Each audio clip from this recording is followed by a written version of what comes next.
Shuttlecraft cleared for landing. Disembark.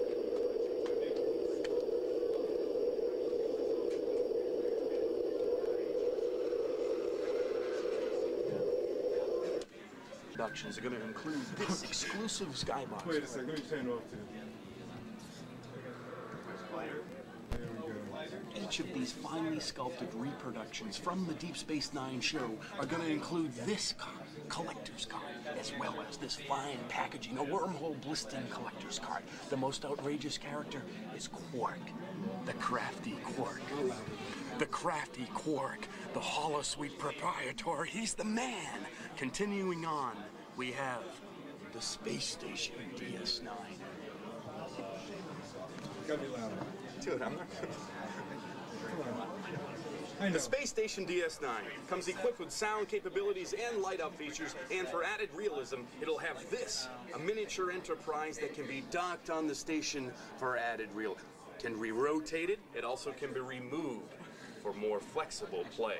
The Space Station DS9, the most strategic outpost in the Federation, from Deep Space Nine. Effects? Effects include sound capabilities, as well as light-up features, the central habitat ring, and the defense sail towers on the side. Beautiful, thank you. And now, we have here... This is the shuttle runabout Orinoco. It sits two figures, one in the front and one in the rear. Has sound capabilities as well as light-up features, all in an exclusive illustrated Try-Me package. The Cardassian warship, the most feared vessel in the universe, has photon firing capabilities as well as the cosmic Cardassian display stand. Excellent. All right, just introduce this, and you're the best. These are the figures from Deep Space Nine. They're flying off the shelves at warp speed. We have Odo, Benjamin Sisko. There's Quark, and there's Morn, the leader of the Cul de Cat. Each of these are included in a blistering display card. Over here you have tail, 4 different sounds, lights. Welcome to Exo Squad. I'm JT Marsh, the leader of Exo Squad, and the great thing about it this year, Exo Squad, produced by Universal Cartoon Studios, will debut in a daily format, expanding from its weekly format with 5 episodes a week, beginning in September of 1994. And Playmates will back this up with a multi-million-dollar advertising campaign, starting with this very commercial, putting you, the viewer, in an E-frame cockpit. The Neo-Sapiens are attacking. Time to suit up. The Cyberjack is on. My A-frame's a go. Come on, kid, activate your frame.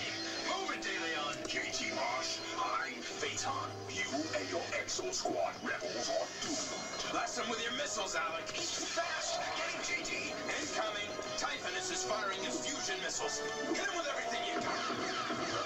The Neo-Sapiens are retreating. You did great, kid. But they'll be back. You just joined Exo Squad. Now the backbone of the entire line is the general purpose E-frame. These front 4 we shipped last year. We have the bad guy Phaeton in his command E-frame, Typhonus in his stealth E-frame, Alec De Leon in his field reconnaissance E-frame, and this is me, JT Marsh, in my command E-frame. Joining them in July, you have Sean Napier in his police enforcer E-frame, and Wolf Brodsky in his ground assault E-frame.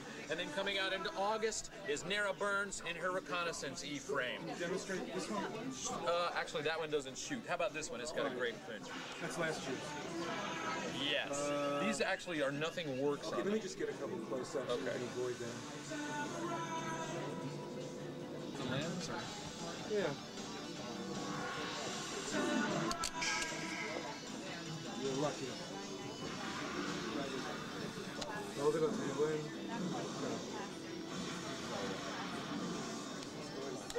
Forget about it.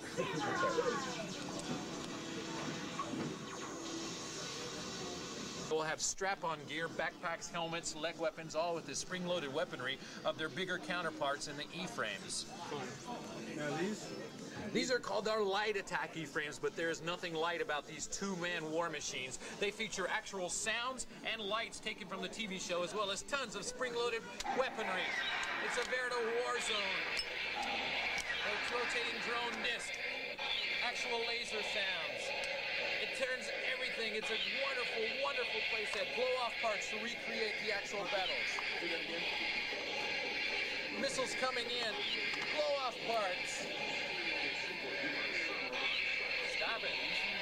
This one has no action. This is Havanas in his troop transport E-frame, and this is Maggie in her field repair E-frame, again with blow-off parts, tons of weaponry, and she has a blowtorch here to repair and weld should she need to. And now? Now these are our space fighters. They will have spring-loaded weaponry, blow-off parts, and maneuverable wings, so they may fly at their most maneuverable capacities in the space. This is our own Top Gun, Kaz Takagi.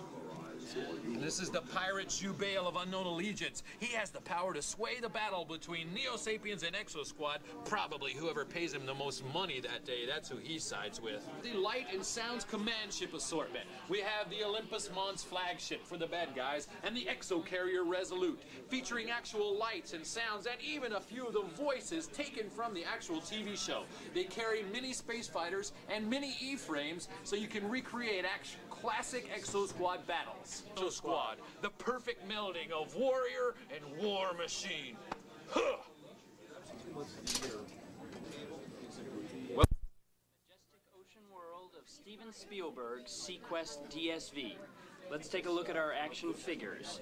Here we have Captain Nathan Hale Bridger, of course played by Roy Scheider on the television series. In addition, what's that? You can be loud. Okay. Don't worry about them. All right.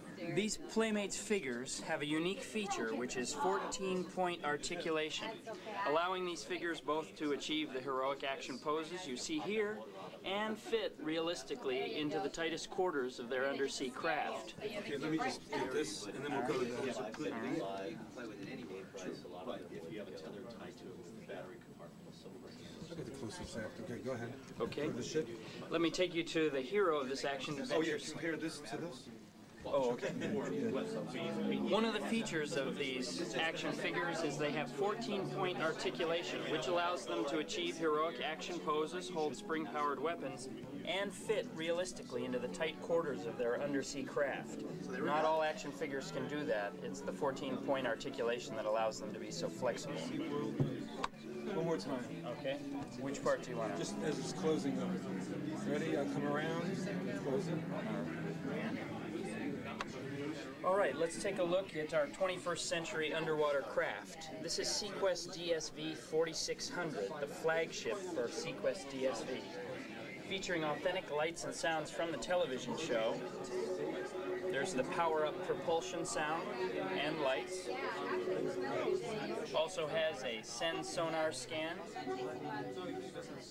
And it can spring launch a probe, and that's the accompanying sound. Can you spring those? Can you shoot them?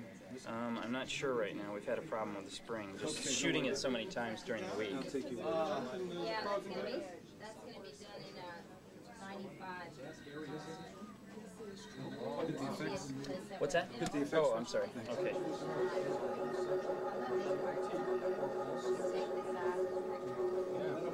Gorgeous. Here we have the dreaded Renegade Delta IV sub. It actually can go in the water with an automatic surfacing and diving action. It's motorized with a nuclear-powered propulsion light there. It also has spring-launch torpedoes. And this is, you said what about the water? It surfaces and dives it's actually motorized with batteries. It has a ballast system that allows it to take in air, it surfaces, then take in water and dive again.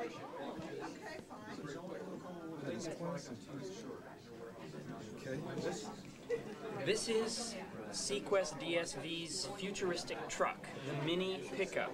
It does all the work on the ocean floor for the Seaquest DSV, and this can actually float on water and roll on land.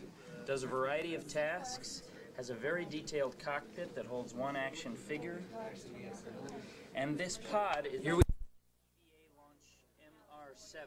It's the vehicle that transports our heroes on Seaquest DSV from the regular ship to their ports of call. It's going to hold 4 action figures and have actual lights and sounds from the television show. This will be ready in 1995. This is a prototype.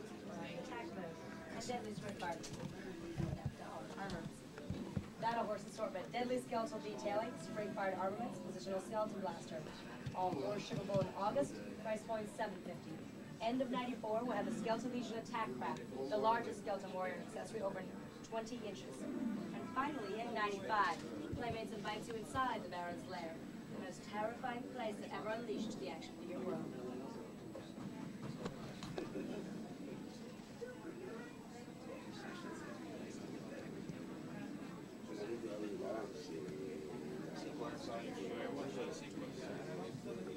The only other thing that you... They look like the characters for a change. Yeah, it's really, the Playmates really is sort of particularly good at this, doing really great sculptures for the initial moldings, etc. That's the guy I'm supposed to be right there.